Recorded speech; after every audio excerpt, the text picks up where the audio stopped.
joined by Isaac Cohen, President and CEO of Inverway, a business development company based here in Washington, D.C. So, Mr. Cohen, I want to get your reaction to this other news that China has decided not to retaliate on any further tariffs. The market seemed to like it, went up at the end of the close today. What is the message here? Well, I think the markets are reacting positively because the fact that China has decided not to retaliate, I think it's a contribution to trying to move this confrontation, I don't want to call it war yet, this confrontation to a level of discussion, of dialogue, and that's what's important. Because if what we get is this tit for tat kind of reaction, then we don't know where this is going to end. While the fact that China has said, okay, let's stop retaliation, for one thing, as a symbol of they're willing to sit down and talk. So that's important.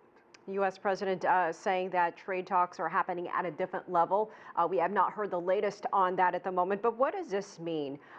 Despite everything that's happened in the last week. This time last week was a very different story. The stock market was tanking and a lot of threats were made. Precisely. I think one of the reasons why we're seeing on the part of the U.S. as well a more positive reaction to this is the fact that the stock market has been very volatile as a consequence of this, confusion that exists, that if this is going to happen or not. So I guess the markets are reacting positively, and that's good in a sense because they support this orientation towards dialogue instead of confrontation. Markets happy, but farmers at the moment are not so happy. Also, within the last 24, 48 hours, we have 160 business associations asking Trump to delay the tariffs. We also had 200 footwear companies make a similar appeal recently. We're getting close here to September 1st. Will we see something happen?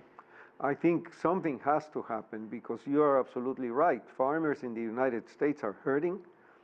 I can quote a phrase from the Secretary of Agriculture saying that patriotism doesn't pay the bills. You have farmers with the crops, in storage, and they cannot sell it. And you know how that is. Being a farmer is a yearly operation where you get the crop, you pay your bills, and then you go on for the next year planting. If that's interrupted for some reason, that's very dangerous. So these farmers, they voted for President Trump, and now they're getting this raw end of the deal, for one thing. There is also the possibility that consumption goods are going to increase in their prices in the United States. We're in the season where people are purchasing goods to take their kids back to school. Christmas is coming. That kind of problem is going to hurt the pocketbooks of many people as well. Amen. And the companies, of course, the companies are very concerned because not only they are not exporting enough, but they are paying more taxes because tariffs are taxes. We tend to forget that, and the taxes are paid by the consumer. You mentioned briefly the Christmas holidays here in the United States. Will those business associations, these CEOs, sending this message to Trump, will the White House hear those pleas in the next day or so?